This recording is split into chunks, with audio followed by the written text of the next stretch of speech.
I just had to relay some information. That's what I'm known for. If Patient. anybody laughs, you're going. No, go ahead. You are a very patient man, Judge. Go ahead. Second. So, Your Honor, today is the date and time set for probable cause conference in this matter. Yes. I do understand my client has been deemed competent to stand trial. I've had conversations with him. It tells me that he is prepared to enter a plea today. I've explained to him that that's not something that the court would be able to do at this stage.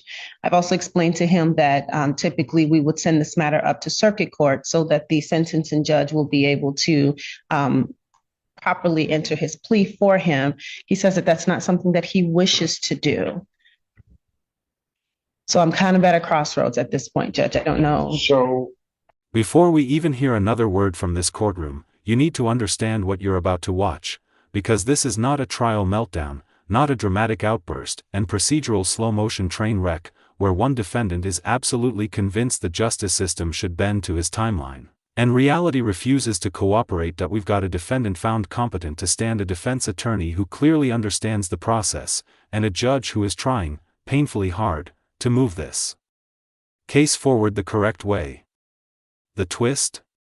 The defendant wants to plead guilty immediately, but insists on doing it in a courtroom that legally. sir, if you're going to enter a plea to these cases, it would have to go to another judge to take that plea, which is the waiver that counsel's talking about. I could not accomplish that today for you. You can't just Usually, plead guilty. Mr. Gatlin, what we do is once I've made the finding that I made today, we adjourn it out to the next available day, give you a chance to talk with your attorneys about what you want to do and the process by which that will happen. Okay? You understand that, sir? I mean, I just don't understand why I can't plead guilty, man. And get to Because if you pled guilty, you'd be pleading to felony. Right here is where the core problem becomes obvious. Defense counsel isn't confused. The judge isn't confused. The law isn't ambiguous. The only disconnect in this courtroom is the defendant's refusal to accept a limitation that has nothing to do with him personally and can override how the court system is designed. You can hear the attorney carefully choosing her words, because she knows this should be a procedural speed bump, not a wall. Waive the exam, go to circuit court, plead guilty there, that's the fastest legal route available. But instead of taking the shortcut, the defendant keeps insisting the road should magically move to him. This exchange perfectly captures the emotional shift in the room. Judge Simpson isn't irritated because the defendant wants to plead guilty. Judges love efficiency. He's irritated because the defendant keeps insisting the judge do something he is legally prohibited from. Can't hear the solution being handed to him. Think about how backwards that is. The judge isn't blocking justice, he's guarding it. If this court accepted a plea it didn't have authority to take, that plea could be attacked later, appealed, or even vacated. That's not help, that's a legal disaster waiting to happen. Then you would have to go up to circuit court. I mean, you can do what you got to do, but I plead guilty. Well, let me do this. You've not discussed a waiver with him in detail, have you? I mean, I have, Your Honor. I've explained to him what the waiver does and how it would send him over to circuit court with a pretrial. I've explained to him his right to the preliminary exam. I suggested that we set it for exam, but. All right. Sir, you seem like you want to get it moving, and I don't have a problem with that. Do you want to waive so you can go up before the circuit court judge and do what you're going to do, or do you want a preliminary? This is the moment where you start to feel for everyone in the room except the person causing the delay. The attorney looks visibly uncomfortable, because she knows this offering solutions. And the defendant? He's treating the court like it's personally denying him something he's entitled to demand. This isn't about ignorance anymore. This is about refusing to accept boundaries. What's especially telling is how the judge keeps emphasizing options. Preliminary exam or waiver. Hearing or transfer. Choice after choice is being placed directly in the defendant's hands. But instead of choosing, he keeps circling back to an impossible examination to have a hearing on the charges. I would like to plead guilty today, Your Honor. Well, Yes. that can't happen.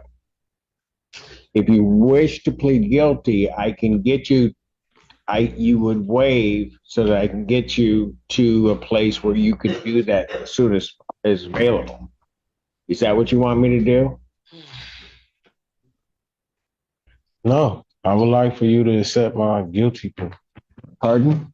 No, I would like for you to accept. I'm not, okay, sir, I'm not taking your plea. So your options are, I could set this for preliminary examination, or you can waive the preliminary examination and I will send it to circuit court where they will be more than happy to take your plea.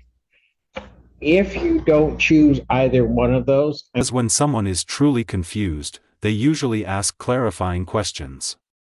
When someone is being stubborn, they repeat the same demand and hope the answer changes. That's what we're seeing here. The defendant isn't engaging with the options, he's rejecting the premise. From the court's perspective, this is dangerous territory. A defendant who doesn't understand or accept his procedural rights cannot be rushed into decisions.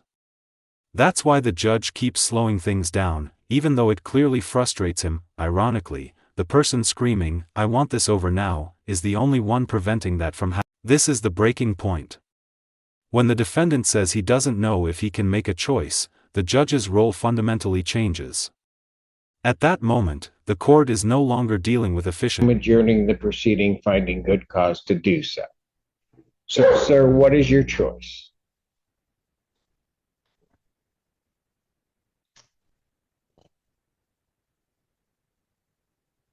I don't know if I can make one. Pardon? I don't know if I can make it. I'm not understanding this. All right. If there's something you're not understanding, I got to give you time to talk to your attorney about it. So what I'm going to do is I'm going to give you the fastest date I can possibly give you to come back. Once you've had that, figure out exactly what you're doing. So I'm going to find good cause to adjourn the probable cause conference in this matter. I will adjourn it to my next date to the 9th. It's dealing with due process. Once a defendant signals confusion or inability to decide, the judge must stop. Continuing would risk violating the defendant's rights and poisoning the case down the line. And that's why you see the judge pivot from offering options to protecting the record. This isn't the judge losing patience, this is the judge preventing a reversible error. No matter how frustrating this has become, the law. Understand what you're about to watch, because this is not a trial meltdown, not a dramatic outburst and procedural slow-motion train wreck, where one defendant is absolutely convinced the justice system should bend to his timeline, and reality refuses to cooperate. That we've got a defendant found competent to stand, a defense attorney who clearly understands the process, and a judge who is trying, painfully hard, to move this case forward. Defense counsel isn't confused. The judge isn't confused. The law isn't ambiguous. The only disconnect in this courtroom is the defendant's refusal to accept a limitation that has nothing to do with him personally and can override how the court system is designed. You can hear the attorney carefully choosing her words, because she knows this should be a procedural speed bump, not a wall.